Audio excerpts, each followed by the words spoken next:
संसद के मानसून सत्र का 11वां दिन आज दिल्ली में छात्रों पर हुए लाठीचार्ज और पैलेट गन के इस्तेमाल का फिर उठेगा मुद्दा। संसद में हंगामे के आसार। आज से यूपी विधानमंडल के मानसून सत्र का आगाज। सदन में रखा जाएगा शोक प्रस्ताव। 4 अगस्त को आएंगे अनुपूरक बजट। विपक्ष ने सरकार को घेरने की तैयार की रणनीति। बिहार, मध्य प्रदेश और गुजरात की 3 विधानसभा सीटों पर हुए उपचुनाव की मतगणना जारी। बांकीपुर में जनसुराज के संस्थापक प्रशांत किशोर की साख पर दांव। नतीजों से पहले ही बीजेपी ने कर ली है जश्न की तैयारी।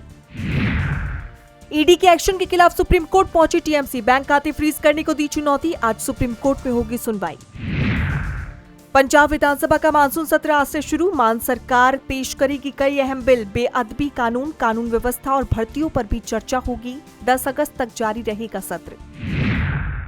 कर्नाटक पुलिस कांस्टेबल परीक्षा के दौरान बवाल। ओएमआर और प्रश्न पत्र नंबर न मिलने पर भड़के छात्र। कर्नाटक परीक्षा प्राधिकरण ने सिविल पुलिस कांस्टेबल भर्ती परीक्षा को लेकर फैल रही अफवाहों को किया खारिज। पूर्व बीजेपी सांसद रमेश बिधूड़ी का विवादित बयान। का जंतर मंतर पर बैठे युवाओं में पंचर लगाने वाली ज्यादा। रुचिका सिंह के समर्थन में उतरे आप मुख्य अरविंद केजरीवाल। कहा, मैं आपके साथ हूं, कभी किसी भी तरह की जरूरत हो आप हमें बताना। रुचिका ने पीएम मोदी के खिलाफ तीखे शब्दों के इस्तेमाल के बाद मांगी थी माफी। यूपी चुनाव को लेकर कांग्रेस की 6 अगस्त को दिल्ली में बड़ी बैठक। कांग्रेस नेता केसी वेणुगोपाल यूपी कांग्रेस के वरिष्ठ नेताओं के साथ करेंगे बैठक। यूपी में चुनावी रणनीति पर होगी चर्चा। सांसद पप्पू यादव पर दिल्ली में प्रेस कॉन्फ्रेंस के दौरान शख्स ने फेंकी चप्पल। कांग्रेस सांसद प्रमोद तिवारी ने हमले की निंदा। कहा, हमलावर चाकू लेकर गया था। अमेरिका और ईरान में आज से फिर शुरू होगी बातचीत। ट्रंप ने कहा, हमला कर सकते हैं लेकिन लोगों को मारना नहीं चाहता। बांग्लादेश के पूर्व प्रधानमंत्री शेख हसीना 5 अगस्त को 2 साल बाद नई दिल्ली से कर सकती है वर्चुअल प्रेस कॉन्फ्रेंस। बांग्लादेश वापसी का हो सकता है ऐलान। कार्यक्रम में शेख हसीना के बेटे सचिव वाजिद जॉय भी होंगे शामिल। यूएनएससी सीट के लिए भारत ने बढ़ाए कदम। यूएन प्रतिनिधि मंडल से सीबी जॉर्ज की अहम मुलाकात। बहुपक्षवाद पर रखा पक्ष।